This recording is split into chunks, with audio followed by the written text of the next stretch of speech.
And the last poet reading this evening is Belz. Aaron comes to us tonight from North Carolina. I think he still lives in, is it Hillsborough? Is that still true? He lives in Hillsborough. He's the author of 2 books of poetry, The Bird Hoverer and Lovely Raspberry, and the 3rd book of his, Glitterbomb, is either on the way. Is it still on the way? It should be out by now. It's still on the way. It's very good. It's very funny. When it gets here, it's going to be very good. And Aaron Belz, he can read for as long as people laugh at him.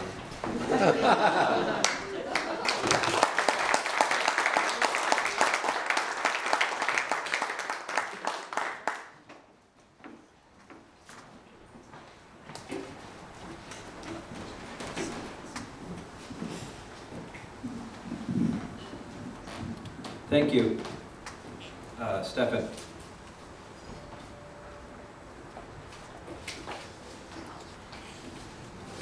So it's an honor to be here, and this is a closing bit of poetry. I want to say thanks to Stefan and Claire and all the Smartish Pace folks. It's an honor.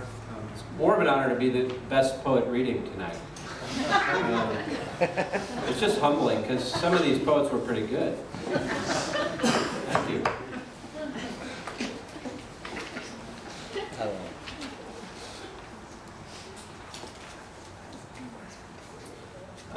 I'll start with a poem about where I live in Hillsborough. A couple of these, I'll start with some recent poems from where I live. I'm not totally thrilled with where I live now in Hillsborough, North Carolina. I live on the west side.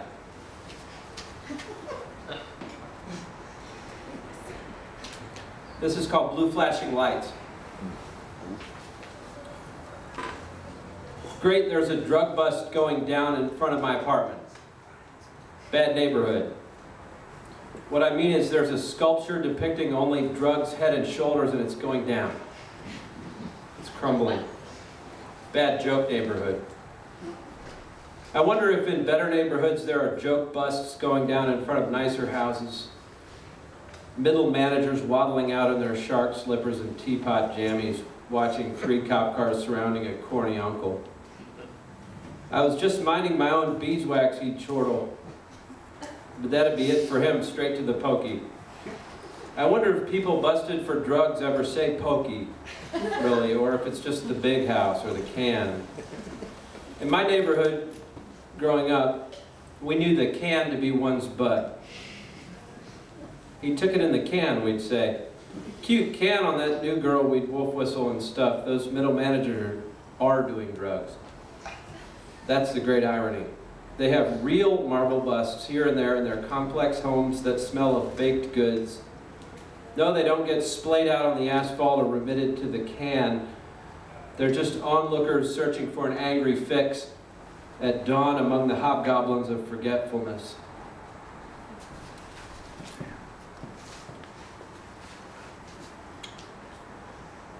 Bootstraps. Again, several of these poems I've never read, or they're very new. Thank you. Bootstraps. I've no bootstraps up by which to pull myself either, Adam. I've only these zippered ankle Clarks I got on Zappos, and a nagging sense of everything sagging except my skinny jeans, and of course, alligator skin wallet, ring-collared tee, and keenly motoring sense of love lost. My finances? Like the newly discovered immortal jellyfish, harder to tether.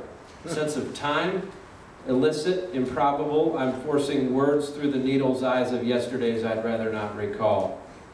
Or else, I suppose, we carry the plates to the sink, relocate to the living room, where there are magazines and massive amounts of cushy seating, but that's not me, it's not my car. It's not fair to move forward that way with coffee, Adam, or cocktails. Better to stay in slouch mode.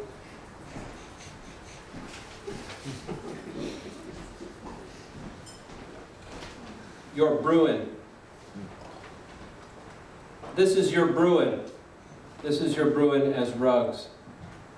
So much, say it with me, so much for my little furry sidekick.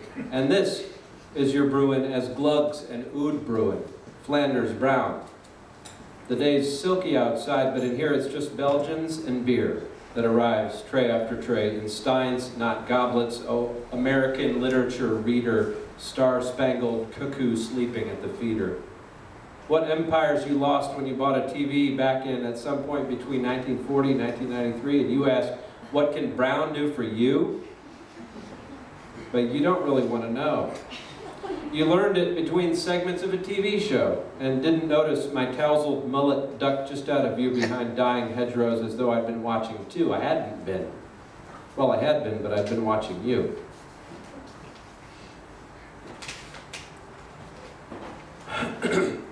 Two poems about living in California. In Irwindale. Are we in Irwindale, Shonda? I'm gambling not, though you might beg to differ. You beg often enough. Man isn't even in these bones, if by bones you mean clams. Old piano keys jumbling off through the hot night air. A blues club, that's where I'm not, I thought. I'm not in a blues club. And that was the first clue to where I would ultimately not be, with you. Fondly, though, if regretfully, on our little island of others' hatred. Irwindale had held other charms, at least for the time being. Then, it seemed almost fake in how pure it was, how rare. I love the lake on the one end, said Flit. Though Shonda says it's a dam, the Santa Fe. Flit being our cat. Then the pitter-pat of tiny rains anointed the jumbotrons of each of our minds. Rain, we exclaimed, as if deciding upon Vietnamese after debating what to carry out. You're not, she announced, paring sparks of moonlight out upon her wide, inviting place, but I was. Which means she was wrong. I always am. Or at least I was in those days, if only to her. Beverly Hills. The epigraph. So, real poets have epigraphs sometimes. This one's from Steely Dan. This is no one-night stand, it's a real occasion. Thank you. I had my way with Beverly Hills, with the words Beverly Hills. They were dark and bright and full of shoppers. A Lamborghini lurked under Bougainvillea, languidly, its doors hissed open but unable to sustain flight, and Mini Coopers spilled out of its Utica. Oh, wasteland of bugs and shy lions. Dry, merciless female of a city name, Beverly Hills. I hardly entered you but was stopped by a police for not being in possession of cocaine. Nothing in my hands, nothing in my rental vault, nothing on my mind but you, fuzzy, hormonal, rich, glitzy, you to kiss, Beverly Hills. And now I've gone away again. I've driven away like so many disappointed gangsters. I've motored off like a flimsy gauze of nurses piloting their gurneys toward the weekend. Like punk rock trousers so stiff with song they can't stop walking, have I slowly fled you. Jet trails crisscrossing the blue above me like strands of your sweetest memories of me, my fashionable joy stretched to merciless floss. So deliberately have I left you half-dressed on sun-dappled espresso leather, sectional, Beverly Hills, half asleep. Critique. That's not very good. Try doing that differently. That's not very good either. You're not very good at this.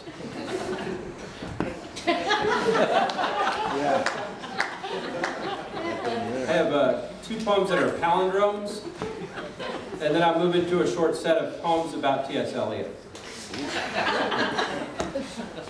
Palindromes are, for those, I imagine some don't know, sentence or phrase that begins and ends, it's symmetrical letters, in terms of its letters.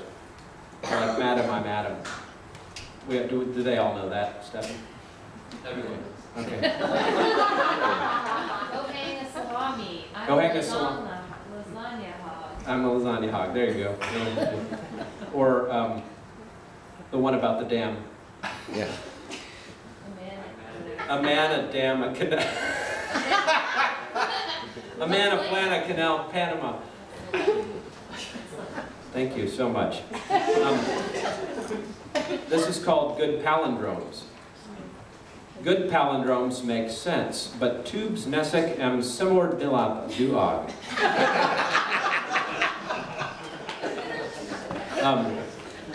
And then the second overall and final is famous palindrome. My girlfriend has a freaking weird name. Iman Drugnikar Farsh.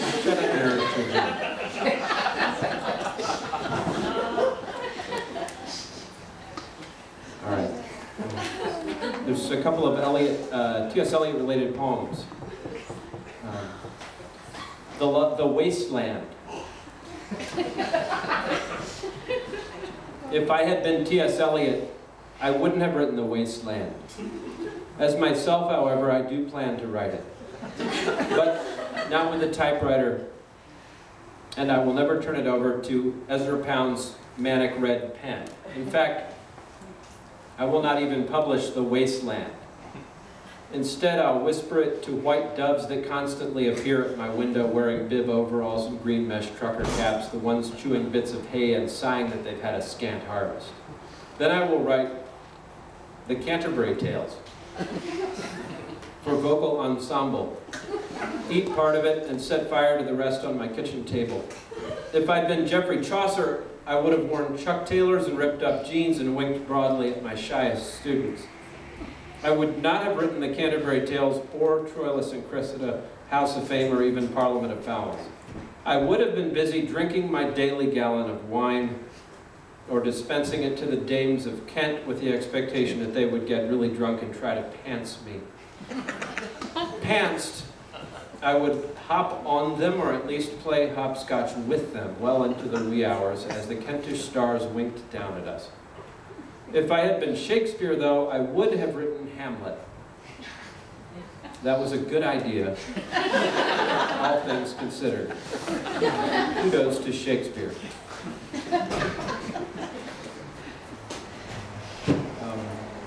The love song of J. Alfred Capslock. And this is all in capitals. Hi, my name is T.S. Eliot. Can you hear me? I'm trying to text you from wherever I'm buried. I don't have a mobile telephone yet, so you have to bear with me. Wanted to share a bit about life after death, for poets at least. It's not what I thought it would be. It sucks. I'm not sure where I am and can't get caps lock off. For some reason, there's a poster of Matt Damon in my casket. Why, I do not know. Seriously, there's also some incense. It's like a shrine in here, but not to me exactly. I always pictured this as more like a cocktail party. But this ain't that, so let me just say if you're listening. I hope you never have to come here, BC. It's just weird. What I really want now is to come back to life and say something droll. I just want to be hesitant about the big questions again. Like, is there life after death? What is art? Etc. But I can't even move and there's no food. Hey, if you can hear me, tap twice. Ugh, this is just boring. Someone please let me out. Oh, yeah.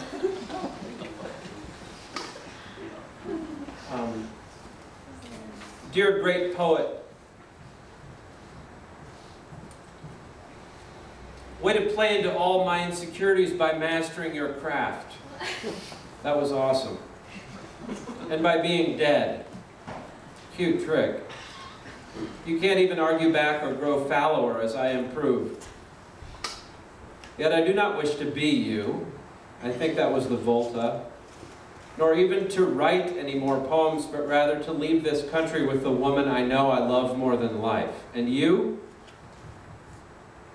You know, we'd find a way.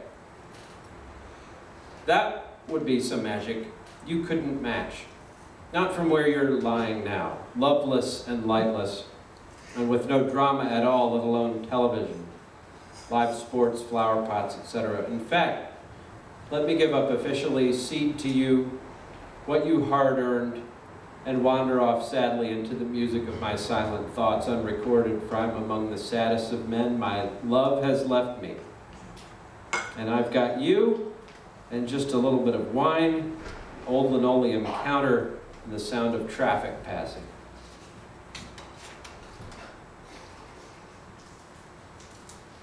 What?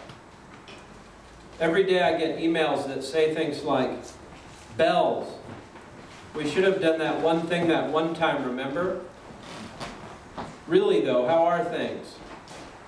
And I always reply the same way, like, dude, I do not know who you are. Where do I know you from? But I never hear back. I save all those emails in a special folder labeled, I hate my life.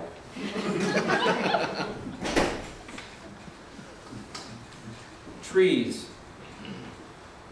I wouldn't go so far as to say there's no such thing as trees.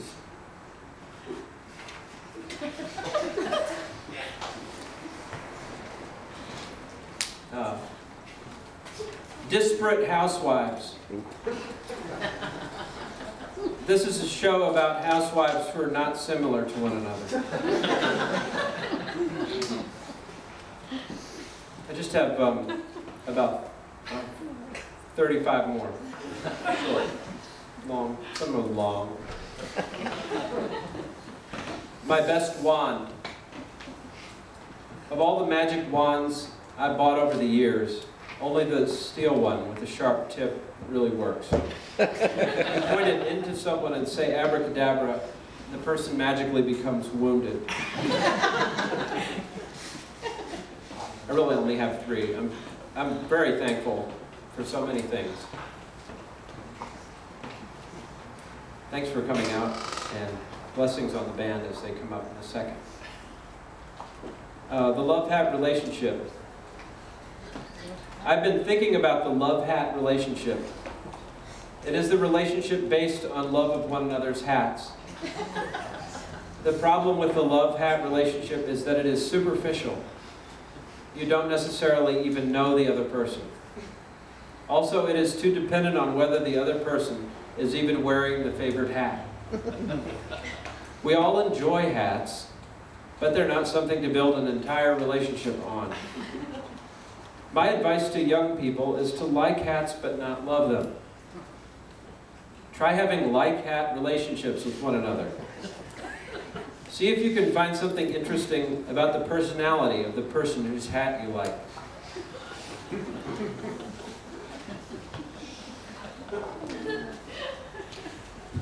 Hippie slang. When I say, I dig graves, what I mean is, I enjoy and or understand them.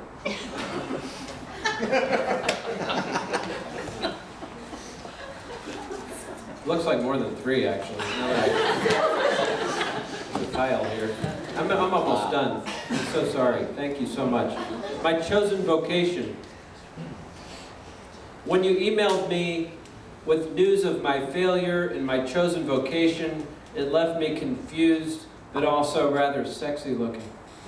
I slumped on the couch in a daze, and my hair was messy in an intentional way because I had volumized it with Matrix Essentials Foam Volumizer. My beard was also volumized with a vitamin-enriched formula that nourishes dormant roots with essential nutrients so that I looked like Walt Whitman after he'd walked along the beach under the paling stars of morning.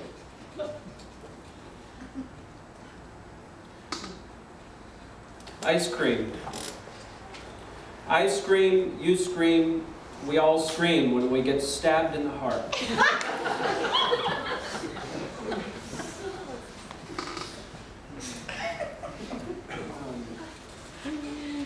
Alberto VO5. The thing I like best about Alberto VO5 Extra Body Shampoo is not that it contains nutrients, nor even that it contains shine-enhancing nutrients, but the graceful way it contains them, which is the same way you carry bitter regret, my love, invisibly, allowing it to work its way naturally through my hair. The last poem is called Mr. Fibbits.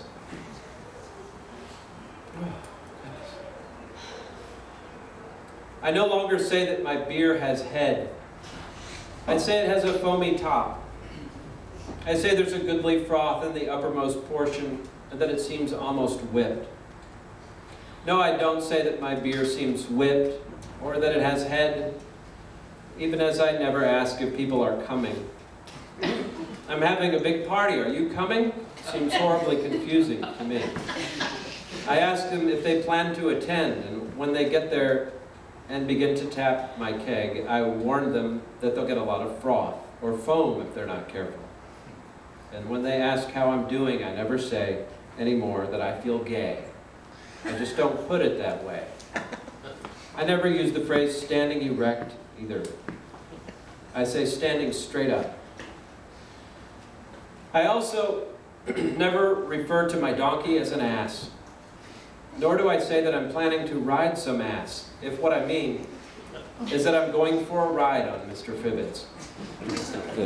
Nor do I ever use the word mount to indicate getting on Mr. Fibbits. I don't even say getting on Mr. Fibbits anymore.